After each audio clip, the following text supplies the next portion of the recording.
Welcome everyone to today's webinar. This webinar is brought to you by Advisor Today.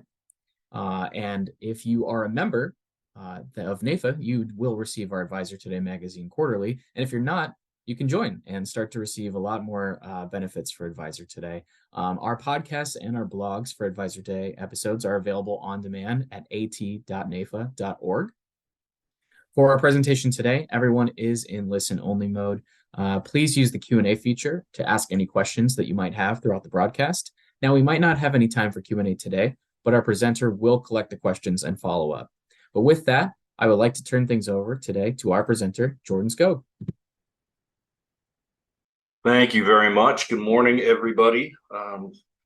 So for today, I'm very happy to have been invited to take the opportunity to speak with everybody about what I consider a very important topic that we found a lot of information and a lot of really good strategies that we can address using IUL in a business owner marketplace that between business owners is highly competitive. And so we want to talk about the edge that IUL as a product can inject into a lot of the strategies that we find extremely helpful for these business owners in the marketplace that they operate in. So by way of getting started today, just a couple of disclosures. Allianz Life Distribution Network meetings are not designed and under no circumstances shall they be used as a means for participants to reach any understanding, express or implied, that tends to restrict competition or to impair the ability of Allianz Life and the meeting participants to exercise independent business judgment regarding matters affecting competition. Additionally, Allianz Life Insurance Company North America and its affiliated companies and the representatives and employees do not give fiduciary tax or legal advice, so your clients are encouraged to consult their tax advisor or attorney regarding any of the strategies that we discuss here today. So we're going to kick things off by getting into what really started this conversation and this topic for us here, which was a small business owner survey that was conducted in April and May of last year. And from the findings that we got out of that survey, want to address a few things that kind of came to top of mind from those findings in the way that we can address business succession, both within family businesses as well as sales to third parties. And then even, I think more importantly, for IUL especially, key employee compensation and the benefits that can provide to business owners as they look to kind of secure the strength and stability of their business for themselves and for its future. So let's dive in a little bit on the Allianz Small Business Owner Survey that we conducted last year. So as I said, we did this through the end of April, beginning of May last year using small and mid-sized business owners. We were not identified as a sponsor of the study. And as a little bit more detail, the owners had to have been involved in day-to-day operations of the business. So this wasn't just talking to passive investors who weren't really, interested in the nuts and bolts of the operation itself. They had to have at least 5 employees and had to have at least $500,000 in revenue in the prior 12 months. So that got us in front of a little over 500 small business owners in a number of different sectors. So professional services, meaning attorneys, doctors, architects, engineers, some of those more professional firms, technology companies, construction, manufacturing, retail, and agriculture being kind of the big breakdown, and then a few other businesses that fell sort of outside of those larger categories. So we had, from that survey, 3 big findings that really stood out to us. So the first one is the importance to these business owners of attracting and retaining key employees. This has always been a huge challenge, and it remains a very pressing challenge for small business owners today. Small businesses having smaller employee bases rely even more so on key employees to continue to grow and maintain the strength of their business, from things like proprietary knowledge and experience, perhaps real important business relationships, key, customer, contractor, vendor relationships, specific skill sets, things like that that make these businesses uniquely susceptible to the loss of these employees. Okay, we have a smaller employee base.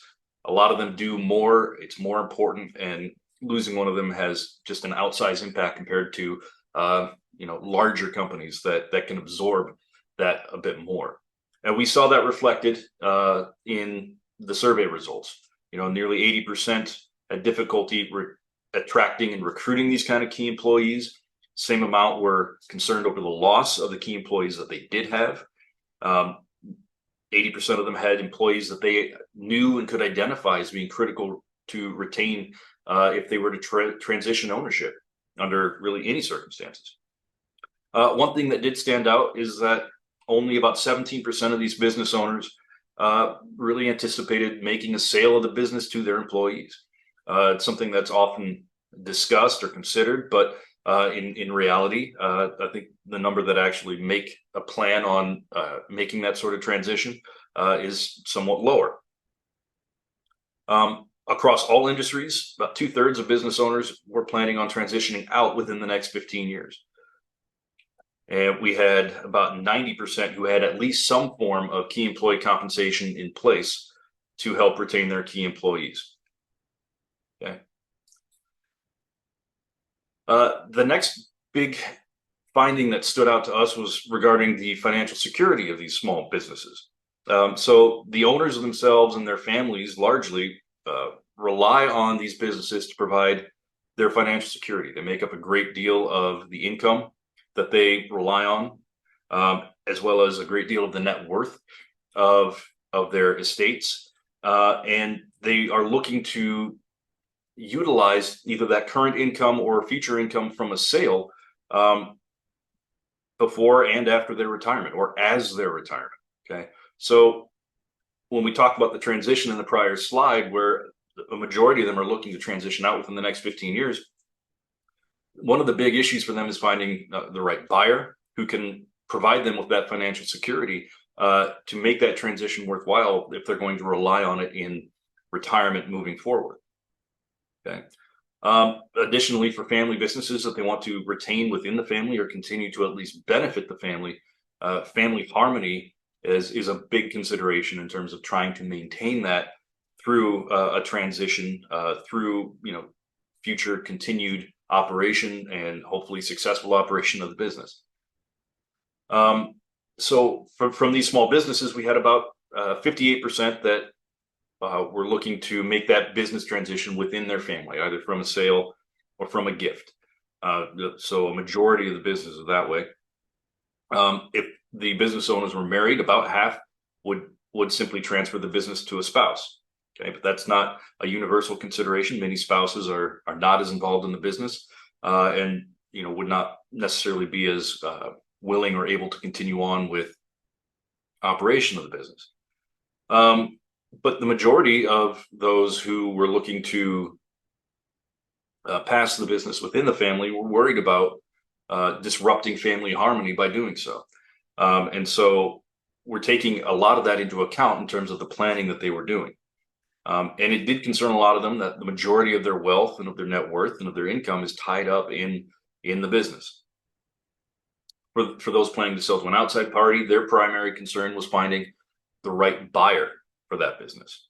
Okay, and also a lot of them very concerned about federal and or state taxes at death, either capital gains tax potentially in a sale, or if the sale is large enough, or estate tax laws are changed, that the value of the business itself could create an estate tax issue. So we have over 50% that have had discussions about ownership transfer goals, but haven't put it in writing. Okay, so a lot of them have talked about it, but getting to an actual implementable plan tends to be a bit of a hurdle for a lot of people. Okay. And then finally, succession plans and key employee compensation, we saw a lot of difference between the various industries that we surveyed when it came to how these succession plans and compensation plans were implemented. So some big things: technology tended to lag behind in terms of owners who planned on transferring ownership. Okay, construction, agriculture, and retail up 65 to 70%. Technology, good 20 to 25% below them. Those who expected to transition ownership within the next 1 to 5 years, really very short time frame. Most of them fairly low. Retail looked about 30%, about double most of the other sectors. It made them about twice as likely to transfer their business within this short time frame. The pandemic, I think, seemed to have caused a acceleration in the timing of plans to transition ownership for really all of the sectors except for agriculture. I think agriculture maybe being one of those industry sectors that were less dramatically affected by the pandemic and all of its restrictions and obstacles. About 50% of technology businesses have a key employee compensation plan, whether that's stock grants, non-qualified options, deferred comp plans, things like that, and they outpace most of the other sectors, following behind somewhere in the 30% range. Okay. While everybody also responded that they are having difficulty attracting and recruiting key employees, manufacturing and technology definitely seem to outpace, especially the construction area. Probably because manufacturing and technology have greater reliance on the ability of these key employees to generate growth and revenue, beyond really what they can offer to construction companies. So, taking those findings into account, we want to look at a few strategies that we find to be very helpful in addressing these concerns that a lot of small business owners have, and finding ways that IUL can really sharpen the edge that these strategies provide to business owners. So first, let's look at family business succession. This was a big concern. Small business owners, the majority of them that own small businesses, wanted to keep it, owned a family business, wanted to keep it a family business through into the next generation. It's this concern about sowing family discord, creating dissension amongst children who may have to be treated differently or unequally in the transition process, tends to stall out really any discussion about planning for these types of transitions. But it really should be noted that a failure to plan at all is more likely to result in family discord down the road than even inadequate planning done today. Okay, even a little bit of planning can help you avoid a lot of almost certain discord that you're going to get from not having anything planned at all. You're essentially telling the kids to figure it out and fight it out. Okay, so some planning, even if it is imperfect, even if it is doesn't quite address everything right away, and maybe we need to continue to do planning later on, even starting to take some steps today starts to get you to that point where you can create some stability for family members who can start to rely on planning that's being done, even starting to take these little steps. So one of the problems that we run into, we'll address a couple of the challenges unique to family businesses here, is typically the seller is going to be looking to sell the business. Okay, and a third-party buyer is generally going to be able to actually come up with the financing to make the purchase. Family members, especially if they've been working in the business but not as owners, okay, will not likely have the kind of funds required to immediately just make a purchase of a business like some outside buyer would. So it requires just a little bit more planning in order to make that business sale when we're talking about a buyer who doesn't have a ready source of capital. So we're likely talking about using installment sales or financing in order to achieve that. Okay. Probably going to have the buyer rely on continued operation of the business, generating corporate profits to meet these installment sale obligations. Okay, so we need to make sure the business is going to continue performing at a level sufficient to meet that obligation. One option would be for if you're talking about a corporation, recapitalizing into voting and non-voting shares and selling the non-voting shares, which have a discount applied to them because they don't have voting capacity. They're really only an income value to those shares. Selling those non-voting shares first to family members to start getting them built into the business, some interest in the business, but at a discounted rate because they don't have voting capability. And that also helps, with parents who are not transitioned out of the business yet to maintain control of their business operation. And then finally, one option would also be to use what are called self-canceling installment notes and or a private annuity. So to look at those last two strategies, self-canceling installment notes, you make a sale of a business using an installment note. Okay, it would have all the features of a normal installment note. You make a payment over, a defined term. You apply and charge interest at the appropriate federal rate. But by being self-canceling, these payments also include a premium, either a higher overall price or a higher interest rate on the note. And this premium is to cover for a provision in the note that cancels the note, okay, and payments would cease when the seller dies or at the end of the term of the note. Okay, so because the seller could die during the term of the note and would cease payment back, we're going to have to charge a little premium there. Okay, tax-wise, it's just like any other installment note. Okay, every payment's going to be part principal, part interest, part gain, spread out as the payments are made. There aren't gift taxes because we're talking about a sale, and as long as the sale is based on fair market value of the business, we don't have any gift tax issue. Okay. There is a life insurance need here that we can fit in for. IUL is a great product to address that. We have a life insurance need on the life of the seller because obviously we're going to be replacing the value of the business in the estate. Okay, and the risk we have there is that being a self-canceling note, if the seller were to die, especially early on in the note and only having received, a fraction of the total value that the note contemplated, we don't want to shortchange any of the other heirs in the value that was going to be coming back in the note. So we have a need there.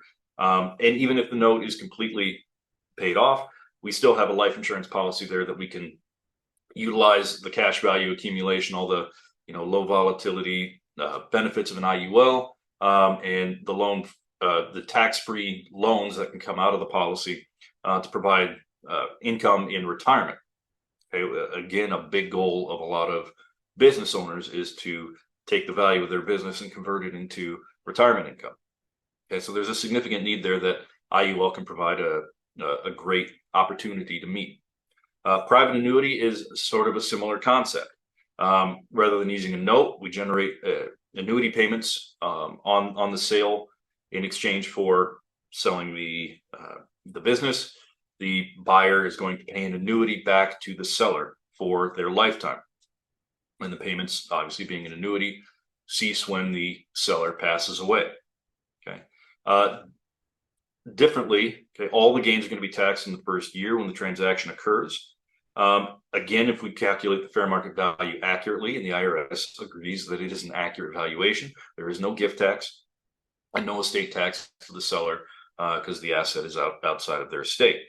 Here again, we have a couple of life insurance needs. Same reason as we did with the self-canceling note on the life of the seller to recoup any of the potentially lost value of passing away early in the annuity cycle. And also on the life of the buyer.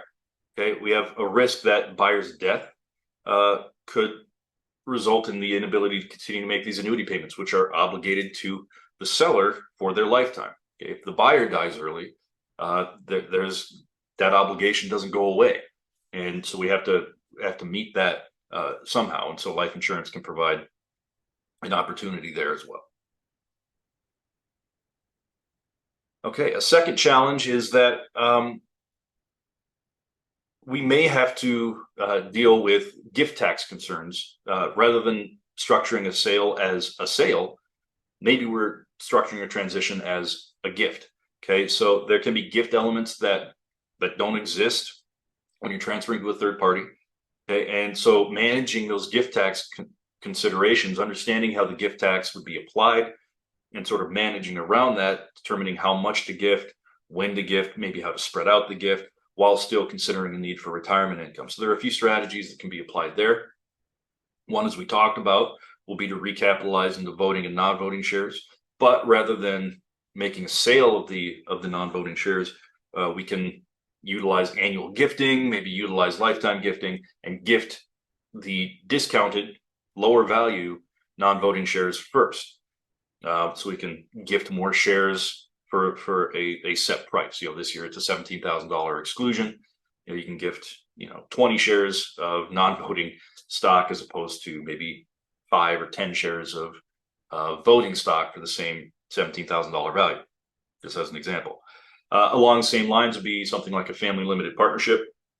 So rather than recapitalizing the shares, we split the interest of the business into a general partnership interest, which parents would retain, smaller 1 to 2% interest in the company, but would have all the control of a general interest, and then gift the remaining limited partner interest, which is really only an income interest.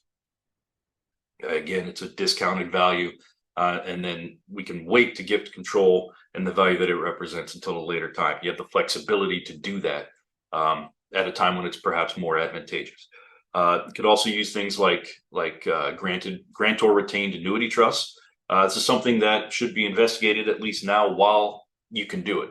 There are a lot of states that are looking at restrictions on grats, and federally as well. We're looking at some people in Congress who would have the power to make these kind of changes, would potentially have an interest in eliminating essentially all grats, or at least a lot of the strategies that grats help to facilitate.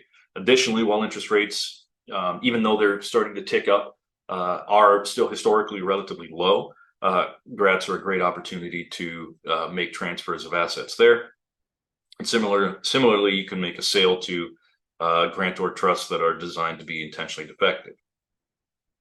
So just as an example of a grantor trust, or grantor retained annuity trust, excuse me, here the grantor would be the business owner, and they would create their grat and transfer the business to the trust.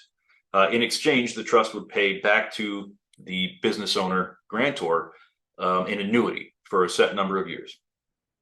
And at the end of the term of the trust, the remainder of the assets, the business itself, would transfer over to the heirs that they designate within the trust. Benefit here being that the grantor can essentially move the asset out of their estate, and all of the growth of that asset, if the business continues to grow, will happen outside of their estate. So it's not going to grow and continue to grow in an estate tax problem for the grantor. It will happen outside of their estate. Grantor is still going to get some income back from the business, so they're generating income for themselves, a lot of which can be redirected into a wealth replacement trust owning a life insurance policy that can replace the value of the business in their estate, or could be used by the grantor to essentially build up cash value, utilizing all the benefits of IUL, that they can take advantage of tax-free loans for retirement income. Okay. Similarly, you can operate a grantor trust, and rather than making a gift of the business in exchange for an annuity, you can make a sale in exchange for the sale price of the business. Okay. So we talked about transferring to families, but there's also a big concern with a lot of small business owners who had concerns with selling a business to a third party, to an outside buyer, non-family buyer. Okay. Finding those buyers, I think, is one of the biggest issues for a lot of business owners. Who do I even approach about a sale, or how do I even look for somebody like that? Even getting beyond just finding a buyer, understanding what these buyers are looking for can be one of the most important things for a business owner to start to get their head around as they start to contemplate making this transition. Many business owners are just, they've been focused their whole working life on building up the business and running the business, and haven't really given a lot of consideration, and understandably so, to the sale of the business. And there's a lot that goes into these sales and these transitions than many business owners are aware of. Okay, so getting into that discussion early, starting to identify the things that outside buyers are going to look for, can really help move that conversation along, so that when they're willing and when they're starting to actually look for an outside buyer, they've done a lot of things that would draw buyers' interest to them a lot more easily. Okay. One thing is that most business owners simply overestimate the value of their business. Okay. They look at their business and they look at it probably with some rose-tinted glasses, and haven't really done a deep dive into what the market would say the value of their business is. Okay, and they overestimate it wildly, and can scare off a lot of potential purchasers who just don't want to deal with somebody who has such a wildly inaccurate view of the value of their business. Understanding the value of your business currently, okay, is one thing. Maximizing its value to a potential buyer is sort of the next step. Once you can get a handle on the reality of the value of a business today, then you can identify the things that need to be done, or that can be done, to maximize its value in the eyes of a potential purchaser. I like to talk about it in terms of, staging a home, getting your home set up for sale. I think a lot of us probably have some experience with that. You can think about it in very similar terms.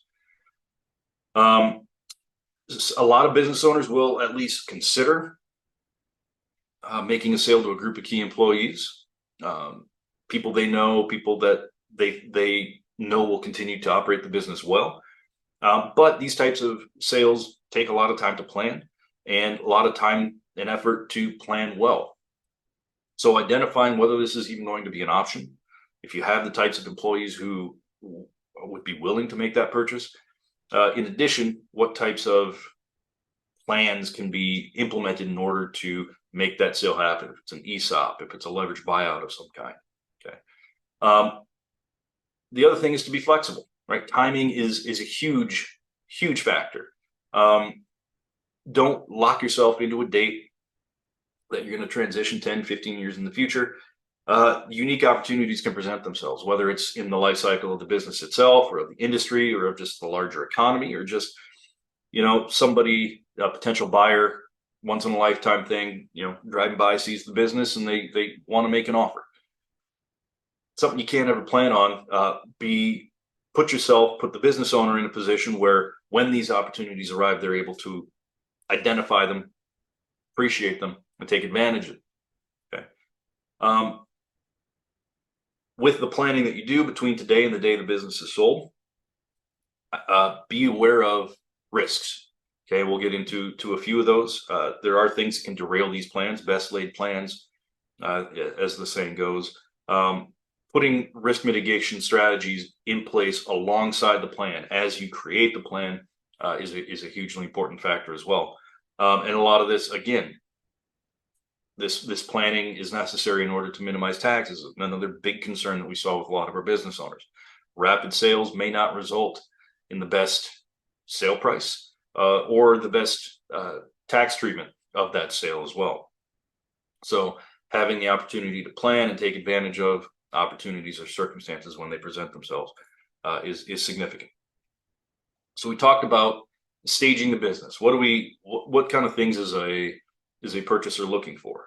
Okay, a few things that they're going to be looking for, you probably are going to see in their due diligence, that business owners are going to want to have available to produce. So if they have key employees, do they have key employee compensation agreements in place? Are they actually, retaining and motivating these employees properly, considering their value to the business. If these employees are going to continue to be valuable to the business, what agreements are in place to ensure that their value is going to continue through a transition? Okay, that these key employees have a value to purchasers, and they want to ensure that there is some security that these employees are going to continue on. Okay, a lot of times, and this is something a lot of business owners are unaware of or probably have just forgotten since a non-qualified plan was put in place, but a lot of these non-qualified deferred compensation plans include trigger provisions. So if there's a change of control in the business, there's an opportunity for participants in these non-qualified plans to cash out or start receiving early payments. Okay, are there existing buy-sell agreements? This can be a big hurdle. If an outside buyer comes in and wants to make a purchase, a lot of buy-sell agreements will include a right of refusal. Okay, so that other owners of the business or outside buyers may have already entered into an agreement where if an offer is on the table, they have to be given an opportunity to make an offer themselves at a similar price and be given first preference. Okay, so do these types of agreements exist? Some business owners may have, again, entered into an agreement like that and forgotten about it, or forgotten at least the implication that would have for a potential third-party offer. And then again, any key person life insurance policies that the business owns on its key employees, maintain that list. I mean, for one thing, it's an IRS requirement, 101J. You have to get notice of compensation from the employee. You also have to maintain those records of notice and consent from the employee, and list those agreements in your annual business filings to the IRS. Okay, so that's going to continue on for any buyer. They're going to have to continue listing those things. So having a record of that, so that the buyer is not putting themselves in a dodgy tax position. We also talked about a lot of the risks that become inherent in these types of plans. Key employees are, it's the inevitable continuing theme in this presentation. They're hugely important to these businesses, and these employees leaving, dying, becoming disabled, just unable to provide the business the type of service that they had been before, could happen at an inopportune time. Okay, you could be relying on this employee to continue the value and production of the business through, up to and beyond a transition, and that employee could leave voluntarily or otherwise. Be aware of installment sales. We talked about the risks when we talked about self-canceling notes and private annuities. These types of installment sales or annuity sales are very reliant on the buyer's ability to make payments. The buyer may be relying on the business's ability to continue generating revenue and making those payments. Okay, is the business going to be able to continue to do that? The owner may die or become disabled. There are a number of circumstances where we could essentially be forced to sell the business, and doing so under fire sale circumstances that are not going to maximize the value of the business or its continued productivity. Okay, what do we do? How do we protect ourselves? Potentially life insurance, cash accumulation, permanent policies to help provide either a death benefit or at least a reserve of cash that can be accessed through tax-free loans. Market and business downturns, right? You got business cycles. You got to worry about just the performance of the business in general. What happens if the business takes a downturn? Having some stability, potentially in an IUL that is held off to the side to provide at least a source of cash to get you through a downturn, or to help compensate in that circumstance. And then again, tax laws change constantly. We need to be in a flexible enough spot to address that, and maybe even have to contend with lower after-tax proceeds if tax rates go up higher than anticipated at the time of the sale. So one thing to really highlight would be what we call a continuation bonus plan. So we identified the importance of key employees to the value of a business, and a lot of that drives the value of that business in the eyes of a potential buyer. And so as part of a lot of business sales, a potential outside buyer is going to want to have assurances that a key employee is going to continue on through that transition in order to ensure the continued success of the business, at least for a minimal period of time. Okay, even beyond an outside buyer, a business owner who wants to pass a business on to their family, or at least has in their estate that the business would pass on to their family, wants to ensure that the business is going to continue being successful, while one of their kids steps in and needs time to learn the ropes, and you want to keep the key employee. Again, you want to have an opportunity to keep them on for a minimum period of time, 18, 24, 36 months, what have you. One way to do that, to essentially provide some motivation and incentive to a key employee to continue service through that transition, is using a continuation bonus plan. What it does is essentially right there in its title, right? It is a bonus paid to a key employee if they continue through a business transition of any kind, whether it's a voluntary, like a sale to a third party, an involuntary transition like the death of the owner. Okay, if they continue their employment for a set period of time after a change of control, they are paid their bonus. Here we would cover that need with a life policy on the employer, on the owner of the business, okay, as the insured. The employer would also be would be the beneficiary of the policy. So they would have, if the business owner died, the employer, the business, would receive the death benefit and be able to use those funds to pay the bonus to the employee once they have met their contingency, once they've made it 18, 24 months, what have you. Okay. If the business is actually sold, then you have the cash value in the policy that the employer can access in order to help pay that bonus to the employee. Now that policy would continue on, in the ownership of the new owner.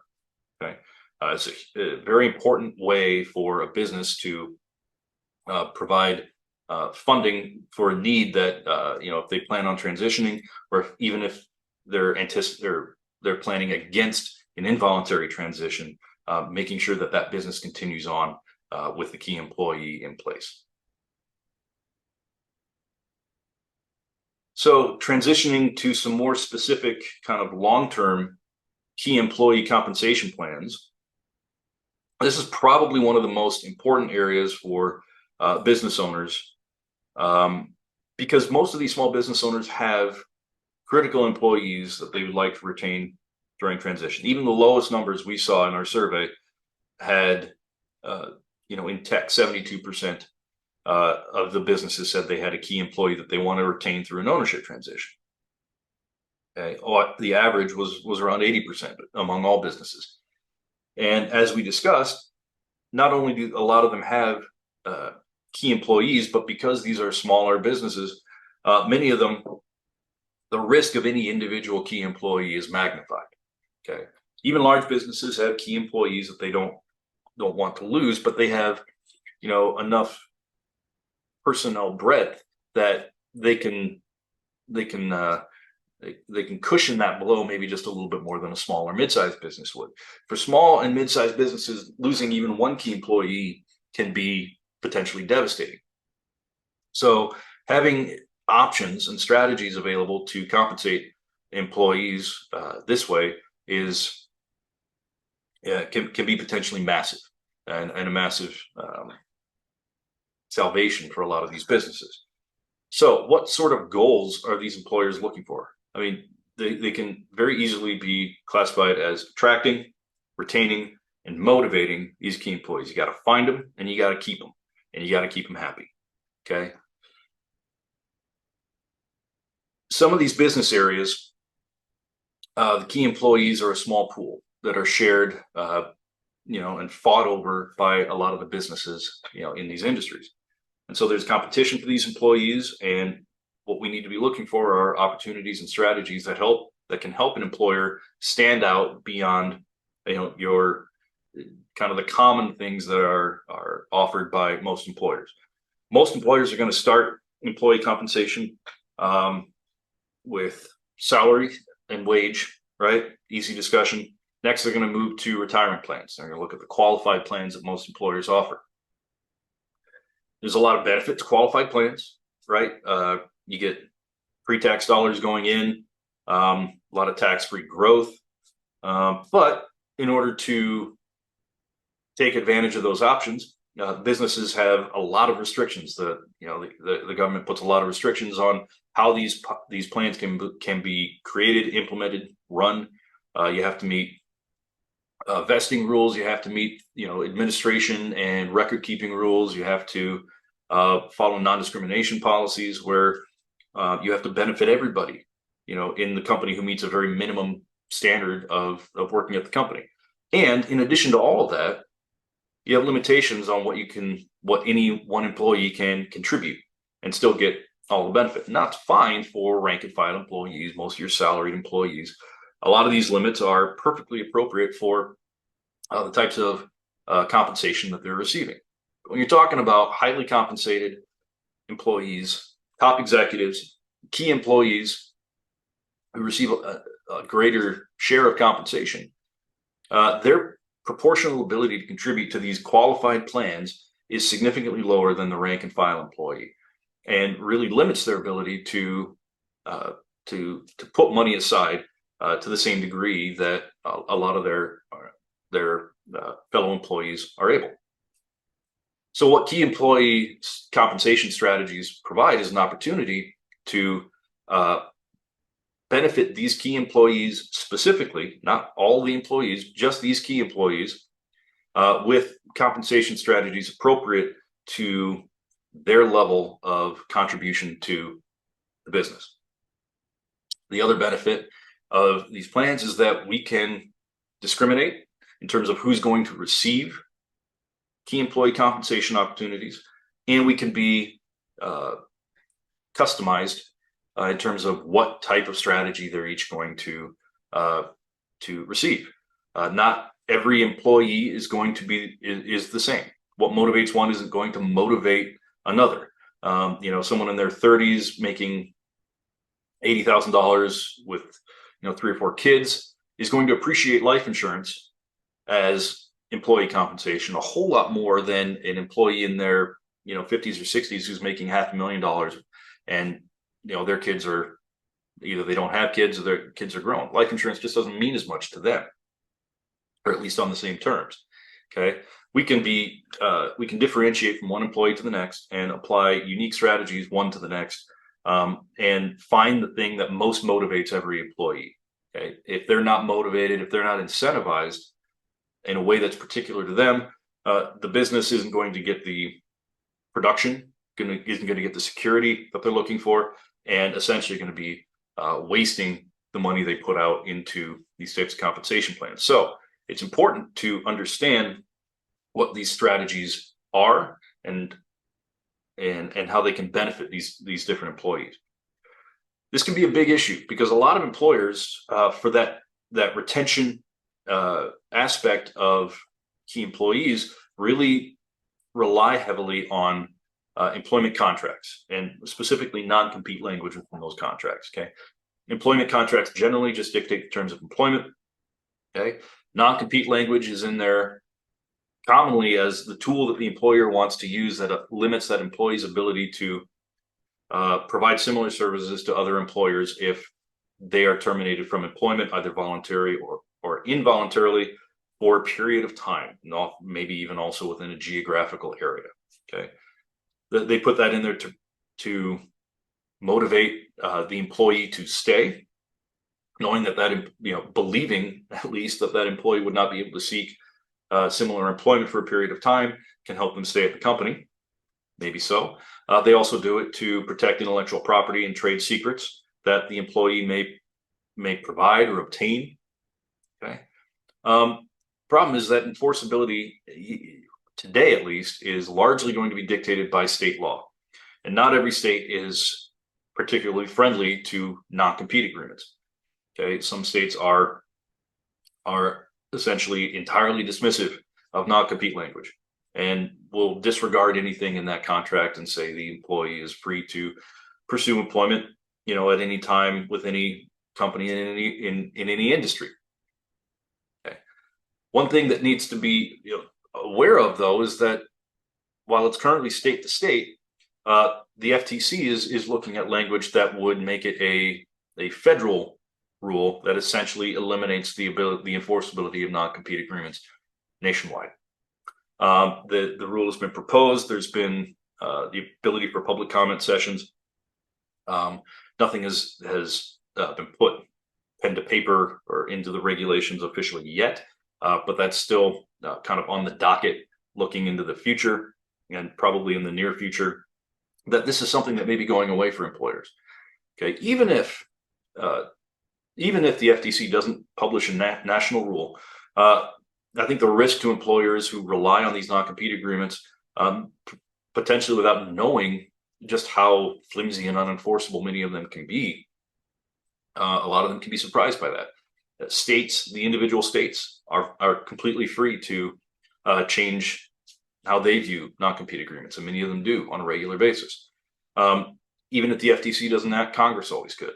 Obviously, they're relying on the FTC to achieve this for them, because it's a little easier for a executive agency to just publish regulations than it is for Congress to get together and agree to pass a law.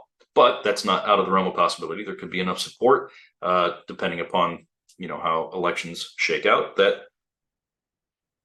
we just simply see Congress eliminate it. And I think generally the mood is that non-compete agreements are sort of on their way out, and just the question is sort of becoming by what means and what's the time level. All this to say,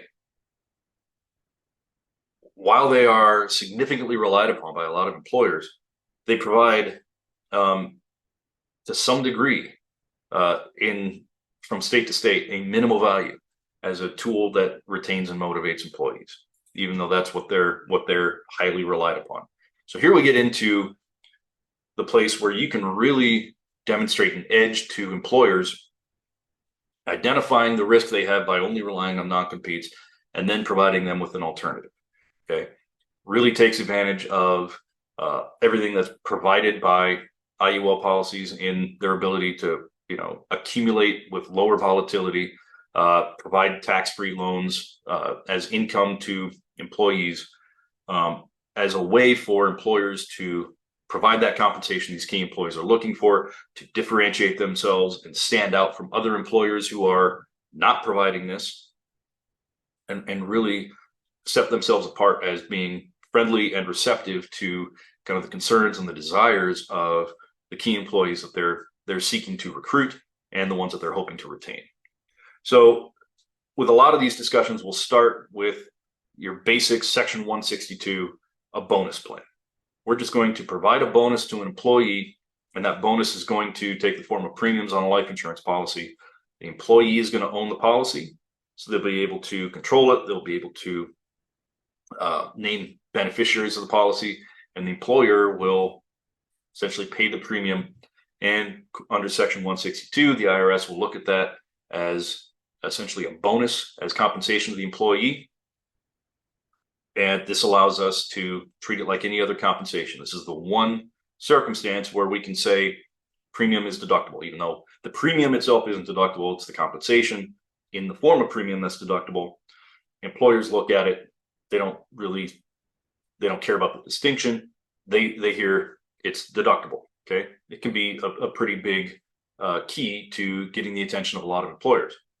But on the other side of being deductible, the employer, okay, just like any other compensation, it's deductible to the employer. It's includable by the employee.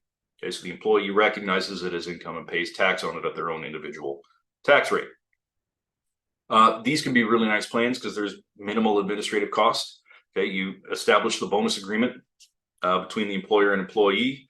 Employer just makes the premium payment as scheduled and taxes it over to the employee as bonus compensation. Now, the employer has the option to do what's called a double bonus or a bonus up or bonus plus, and calculate it where the bonus is larger than the premium to the extent that it would cover the premium plus the tax that the bonus generates.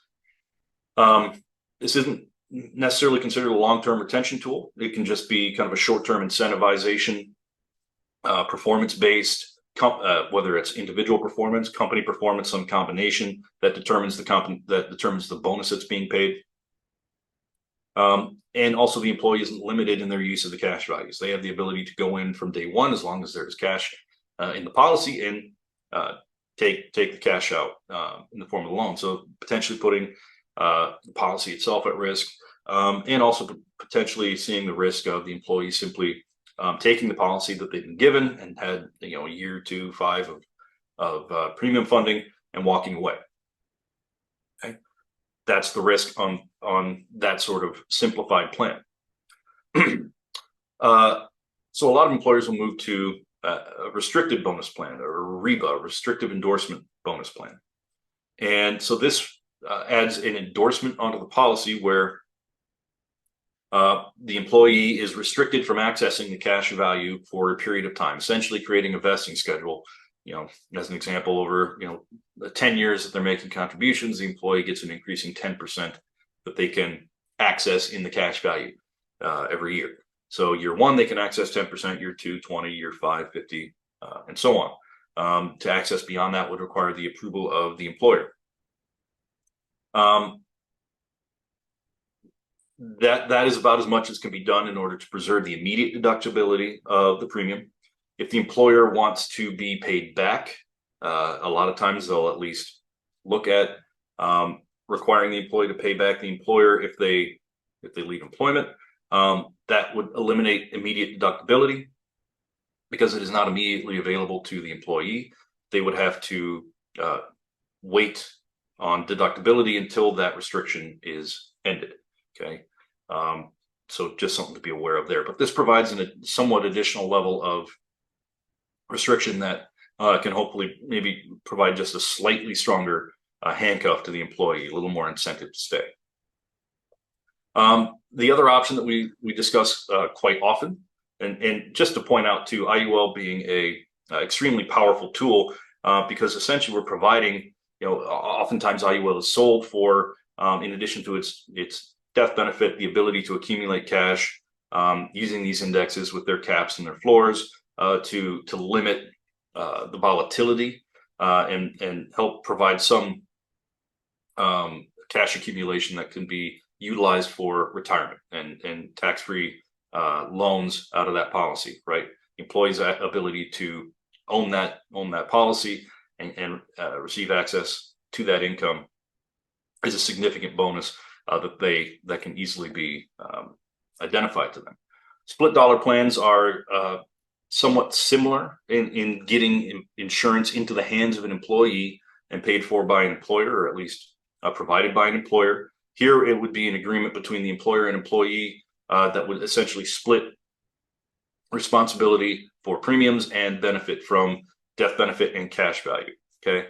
The employer pays the premium, and in exchange, they have a right to recover their premium outlay from the life policy, either the death benefit or the cash value of the policy at some point in the future.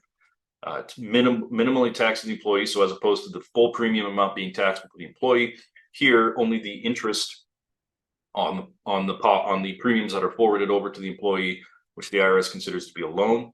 Only the interest that would have to be charged on that would be considered income to the employee if the employer forgives it. Okay. On the other side, the employer doesn't get a deduction when they pay the premiums, but they have a right through that agreement to receive their premium outlay back from the policy. This can be done in a couple of different ways: collateral assignment or endorsement. Collateral assignment would be where the employee owns the policy and the premiums are considered to be loaned. We have to just charge interest on those premiums, which the employee would pay back. Endorsement is where the employer owns the policy and endorses a portion of the death benefit and cash value to the employee, that portion being the amount that exceeds what the employer has contributed in premiums. And then the employee is taxed based on the Table 2001 benefit from that endorsed portion. Additionally, we'd be looking at non-qualified deferred compensation as a tool for providing insurance for and essentially compensate, like future retirement compensation for an employee. In its most basic form, a deferred compensation is just an agreement between an employer and employee, where the employee will defer current compensation and future increases in compensation, and in exchange, the employer will provide compensation in some form to the employee in the future. We can determine a date or a term when that income would start, and then how that income would be determined, whether it's a specified dollar amount, if it's a annuity based on an accumulated amount, if it is a percentage of employees' last salary, or highest, average of highest 5 years of salary, what have you. Essentially, it's just an agreement between the employee and employer to pay that compensation. There is no funding specifically put aside and locked over to that employee to guarantee that compensation. So there's a risk to the employee that the employer will not be able to make those payments in the future.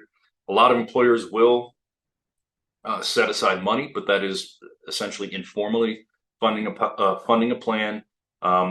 It does not guarantee that the employee is going to have access to that money. It's still accessible to creditors or just the general use of the company if they decide to access it. Very commonly, employers will purchase life insurance on covered employees in order to start building up the cash value, okay, and have income available to access out of that policy in order to make those payments to the employee. As well, a lot of these plans include death benefit to employees' beneficiaries, and so the death of the employee generates a death benefit which the employer can use to meet that obligation in the future. Tax-wise, this is deductible by the employer when compensation is paid. So in the future, when that compensation begins, now we're starting to see compensation treatment of these payments. So they're deductible by the employer and includable by the employee when they're received. Okay. One thing with non-qualified for comp, you got to follow Section 409A. So it limits how you can make distributions to pretty much anything you'd want to cover in a compensation plan, but you can't accelerate, and you're very limited in the changes that you can make to the plan once it is implemented. So again, early stage planning, making sure we contemplate really the life of the plan, including its termination, its end, is very important from day one. SERP is essentially a version of this, which can be, again, we fund with life insurance to help meet that obligation. The employer is also now contributing to that plan. Looks sort of like a qualified plan that has matching. The employer is going to additionally make contributions into the plan and apply a vesting schedule to those premiums. Again, this provides even more of a employer retention incentive, where them staying alongside with the business, the business is going to continue contributing into this plan for them. Has to be noted, anytime you're talking about an employer who owns a policy on the life of an employee, you have to follow Section 101J, which we alluded to earlier. This allows the business to receive the death benefit tax-free. If you don't follow 101J and provide the employee notice that the employer is taking out this policy and the employee's consent to them taking out that policy, the employer would be taxed plus a penalty on the death benefit when it receives it. Okay, so it's very important that 101J is followed, and then any policies that are covered by Section 101J need to be listed on the annual return of the business. Okay, a lot of times they'll tie compensation in these non-qualified plans to equity, either doing a direct grant of stock into the plan or to the employee. And especially with a lot of smaller businesses and startups, just something to be aware of. This also gives them voting rights, ability to look at the books. So maybe to avoid giving power over to a minority employee, minority owner employee, maybe using an alternative within the deferred comp plan that ties itself to the performance of the business, either the stock or the stock's appreciation, or just some other business performance measure is maybe more appropriate. It provides employee incentivization from the business performance, but without actually giving ownership in the business itself. Okay, so just to wrap up with some key takeaways. The majority of employers, 77%, are having difficulty attracting and retaining these key employees. Okay. Most business owners are concerned with transitioning their business, whether it's to family or whether it's trying to find a third party. A lot of this has stalled them out in putting a plan in writing just because of the essentially overwhelming obstacle that it seems to present. Family business sales offer some unique strategies that come with risks that we can protect with life insurance that provide a great opportunity to integrate life insurance into their planning. And also key employee compensation strategies are a ideal opportunity to provide unique solutions for employers that they can use to help themselves stand out in a competitive marketplace for these types of employees. And they fully leverage the strengths that IUL provides as a cash accumulation tool that has a lot of benefit and a lot of appeal to highly compensated employees. Okay, so last thing, everything we know about life insurance, right? Death benefit generally received tax-free, not a guaranteed source of income. All the strategies we talked about today, including life insurance, they don't mitigate any of the underwriting that would have to be done. We still have to pass through health and financial underwriting just as we would for any other policy. And again, a reminder for clients to consult with their attorneys and tax advisors for specific situations. So with that, I want to thank everybody. I know we covered a lot of ground there that shows the different ways that IUL can provide an edge to you and to the business owners that hopefully you're wanting to work with. And I would like to thank everybody for their attention and their attendance. And if any of you have any questions, please feel free to reach out. I'll look forward to getting the questions from Zach here that have come in and addressing them. And here's my contact information. If anybody has anything else that comes up, you can certainly reach out and we can address it then. But with that, I'll hand it back over to Zach. Thanks so much, Jordan. And thank you everyone for being here today. As he mentioned, we are collecting the questions. We will pass them on and Jordan and the team will follow up. Thank you so much, Allianz and Jordan. And thank you to everyone for being here, and appreciate you being on here for our Advisor Today webinar series. So thanks so much. And everyone have a great rest of their, have a great weekend.